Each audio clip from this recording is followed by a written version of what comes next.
Capítulo 11. Sobre las 9 clases del terreno. Conforme a las leyes de las operaciones militares, existen 9 clases de terreno. Si los intereses locales luchan entre sí en su propio territorio, a este se le llama terreno de dispersión. Cuando los soldados están apegados a su casa y combaten cerca de su hogar, pueden ser dispersados con facilidad. Cuando penetras en un territorio ajeno, pero no lo haces en profundidad, a este se le llama territorio ligero. Esto significa que los soldados pueden regresar fácilmente. El territorio que puede resultarte ventajoso si lo tomas, y ventajoso al enemigo si es él quien lo conquista, se llama terreno clave. Un terreno de lucha inevitable es cualquier enclave defensivo o paso estratégico.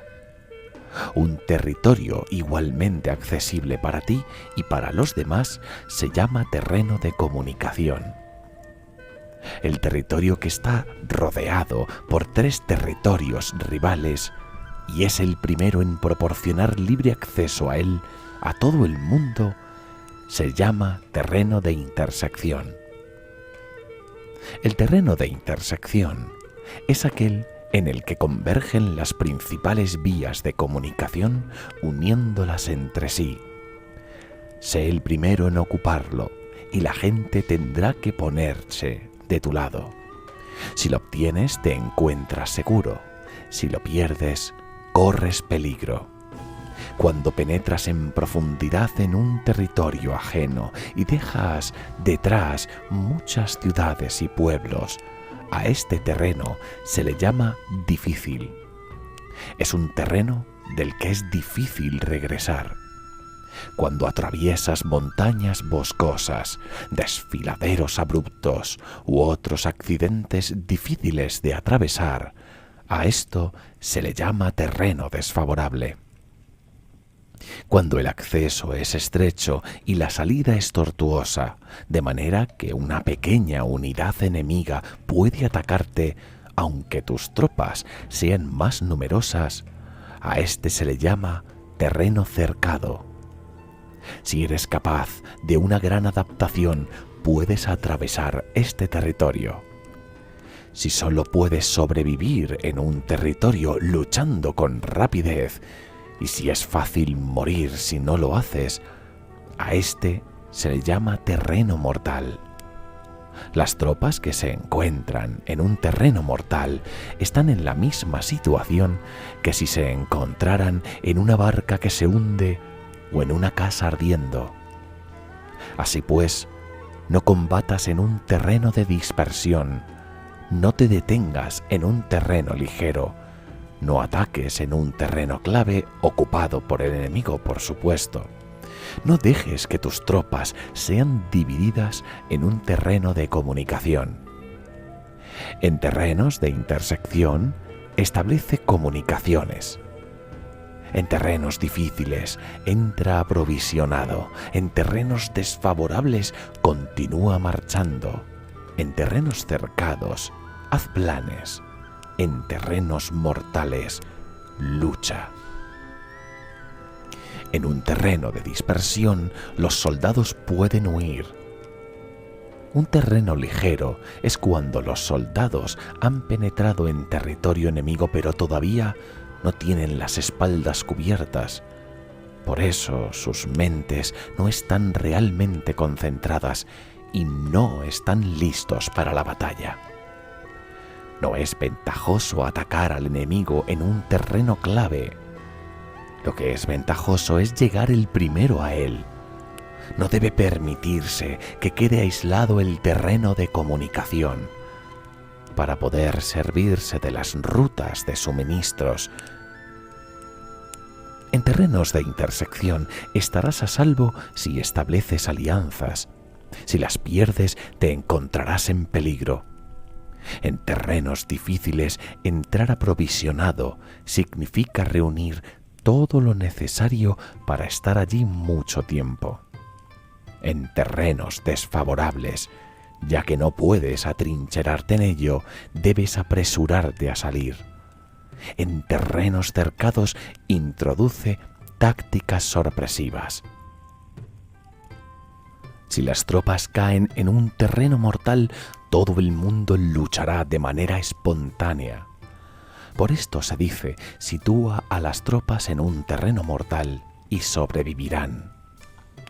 Los que eran antes considerados como expertos en el arte de la guerra, eran capaces de hacer que el enemigo perdiera contacto entre su vanguardia y su retaguardia. La confianza entre las grandes y las pequeñas unidades, el interés recíproco para el bienestar de los diferentes rangos, el apoyo mutuo entre gobernantes y gobernados, el aislamiento de soldados y la coherencia de sus ejércitos. Estos expertos entraban en acción cuando les era ventajoso y se retenían en caso contrario. Introducían cambios para confundir al enemigo, atacándolos aquí y allá, aterrorizándolos y sembrando en ellos la confusión, de tal manera que no les daban tiempo para hacer planes. Se podría preguntar cómo enfrentarse a fuerzas enemigas numerosas y bien organizadas que se dirigen hacia ti. La respuesta es quitarles en primer lugar algo que aprecien y después te escucharán. La rapidez de acción es el factor esencial de la condición de la fuerza militar, aprovechándose de los errores de los adversarios, desplazándose por caminos que no esperan y atacando cuando no están en guardia. Esto significa que para aprovecharse de la falta de preparación, de visión y de cautela de los adversarios, es necesario actuar con rapidez y que si dudas, esos errores no te servirán de nada.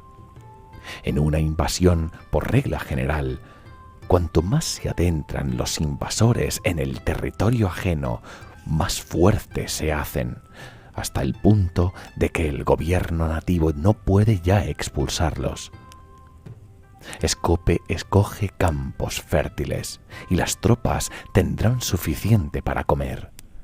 Cuida de la salud y evita el cansancio de tu gente. Consolida su energía, aumenta su fuerza. Que los movimientos de tus tropas y la preparación de tus planes sean insondables. Consolida la energía más entusiasta de tus tropas. Ahorra las fuerzas sobrantes. Mantén en secreto tus formaciones y tus planes, permaneciendo insondable para los enemigos, y espera a que se produzca un punto vulnerable para avanzar. Sitúa a tus tropas en un punto que no tenga salida, de manera que tengan que morir antes de poder escapar, porque ante la posibilidad de la muerte, ¿qué no estarán dispuestas a hacer? Los guerreros dan entonces lo mejor de sus fuerzas. Cuando se hallan ante un grave peligro pierden el miedo. Cuando no hay ningún sitio a donde ir, permanecen firmes. Cuando están totalmente implicados en un terreno, se aferran a él. Si no tienen otra opción, lucharán hasta el final.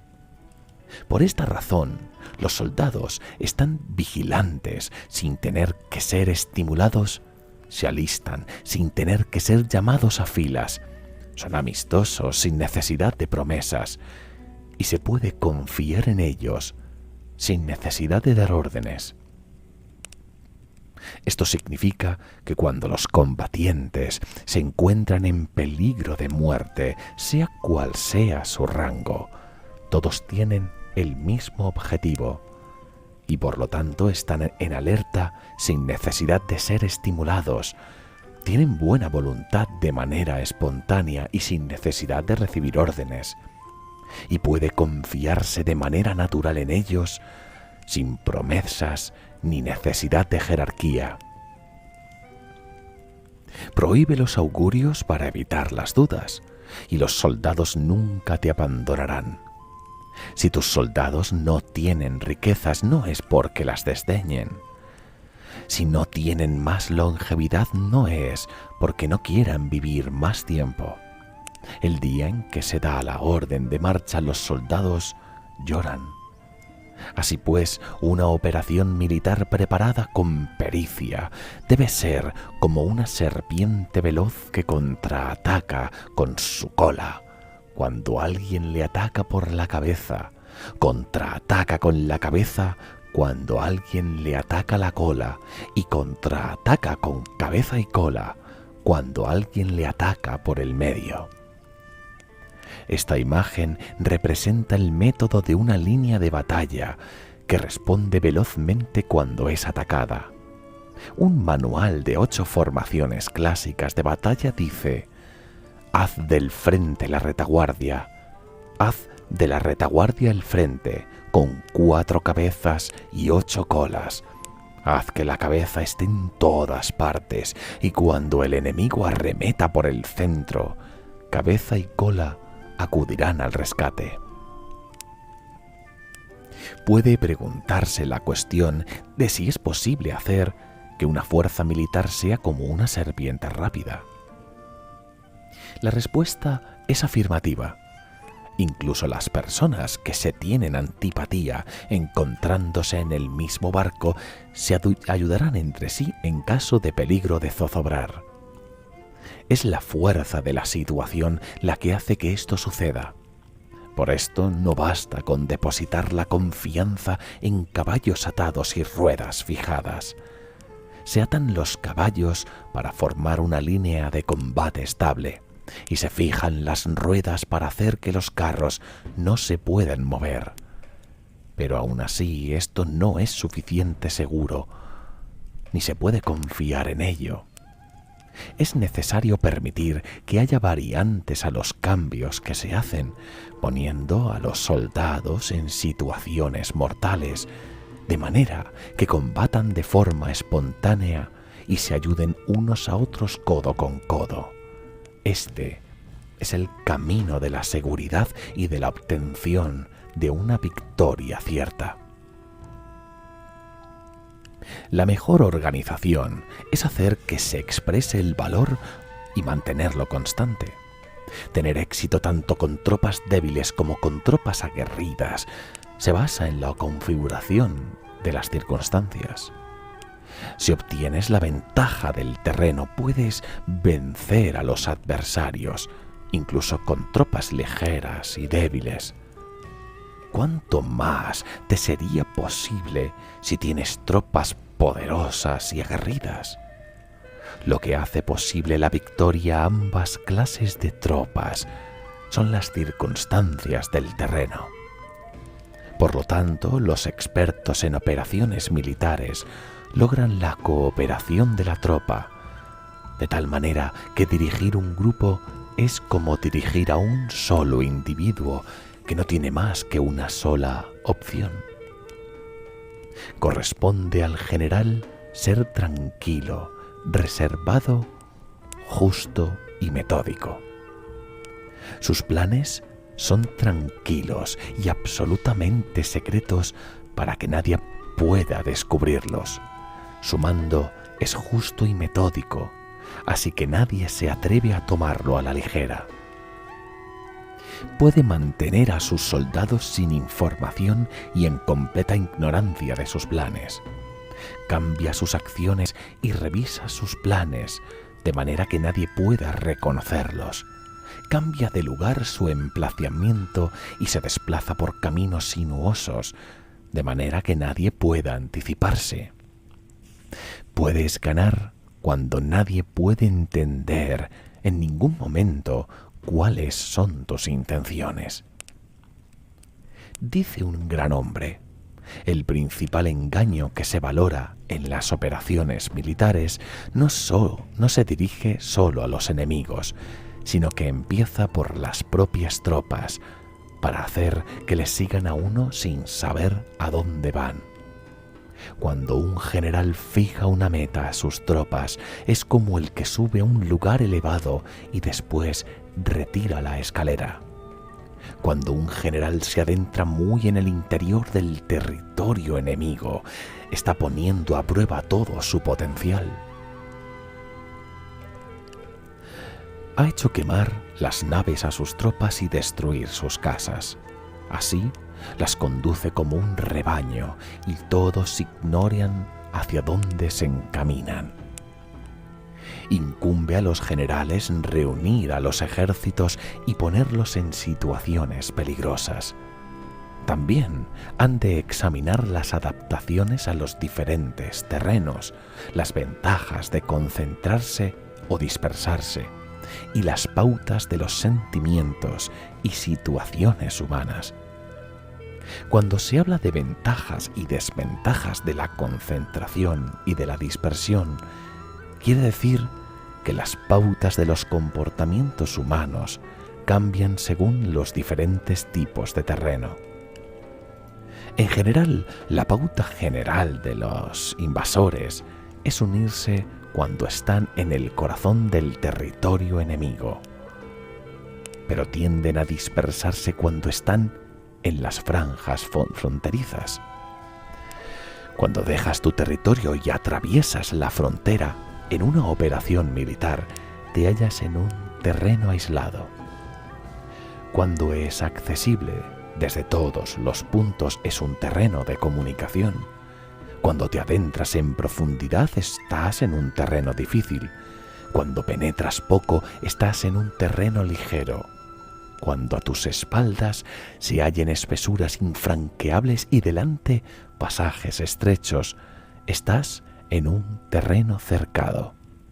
Cuando no haya ningún sitio donde ir, se trata de un terreno mortal. Así pues, en un terreno de dispersión, yo unificaría las mentes de los soldados. En un terreno ligero las mantendría en contacto. En un terreno clave les haría apresurarse para tomarlo. En un terreno de intersección prestaría atención a la defensa. En un terreno de comunicación establecería sólidas alianzas. En un terreno difícil aseguraría suministros continuados. En un terreno desfavorable urgiría a mis tropas a salir rápidamente de él. En un terreno cercado cerraría las entradas. En un terreno mortal indicaría a mis tropas que no existe ninguna posibilidad de sobrevivir y así azuzarlas. Por esto, la psicología de los soldados consiste en resistir cuando se ven rodeados, luchar cuando no se puede evitar y obedecer en casos extremos. Hasta que los soldados no se ven rodeados, no tienen la determinación de resistir al enemigo hasta alcanzar la victoria. Cuando están desesperados, presentan una defensa unificada. Por ello, los que ignoran los planes enemigos no pueden preparar alianzas. Los que ignoran las circunstancias del terreno no pueden hacer maniobrar a sus fuerzas. Los que no utilizan guías locales no pueden aprovecharse del terreno. Los militares de un gobierno eficaz deben conocer todos estos factores. Cuando el ejército de un gobierno eficaz ataca a un gran territorio, el pueblo no se puede unir. Cuando su poder sobrepasa a los adversarios, es imposible hacer alianzas. Si puedes averiguar los planes de tus enemigos, aprovéchate del terreno y haz maniobrar al enemigo de manera que se encuentre indefenso. En este caso, ni siquiera un gran territorio puede reunir suficientes tropas para detenerte.